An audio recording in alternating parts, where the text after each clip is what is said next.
Guys, tara, samahan niyo ako sa isa na namang napaka-busy araw. Hey, what's up?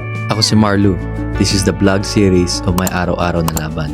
Kung saan, dinodocument ko ang aking business, pamilya.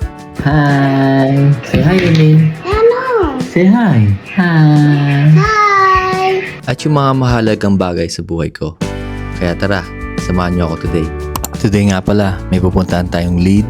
Tapos, pupunta tayo sa mga projects natin para mag-drop ng mga renovation supplies. And, bibigyan ko na rin kayo ng mga updates kung anong mga nangyari sa projects natin.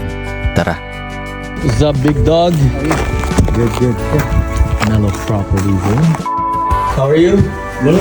Living the dream. Living the dream. This is.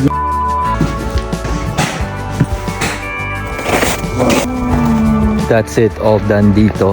Actually, ang ganda nung property kasi right beside or right in front of a school. But the thing is, the property is already a tear down. Kaya sabi ko kay seller, I'm gonna call him back to give him an offer. Because right now he's asking for much higher value or much higher asking price. But he seems reasonable that he is willing to work it out. Hopefully we come up with a number that would be ideal for him and ideal for us. Stay tuned. Afternoon lead, punta naman tayo dun sa Windsor Park project natin.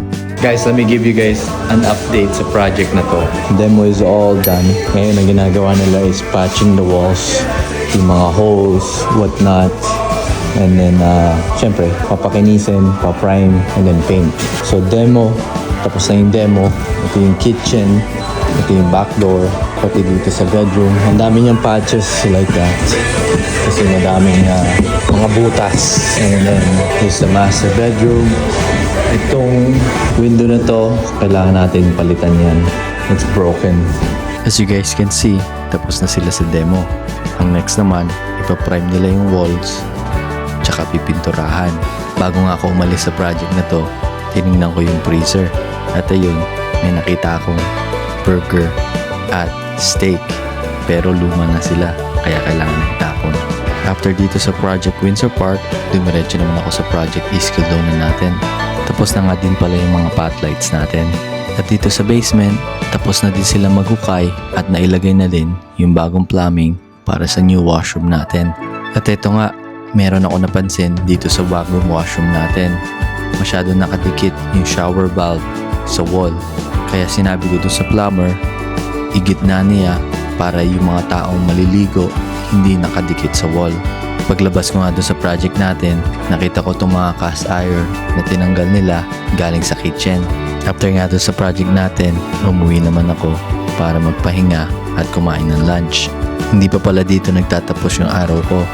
After namin kumain ng dinner, may pinuntahan naman akong bagong lead.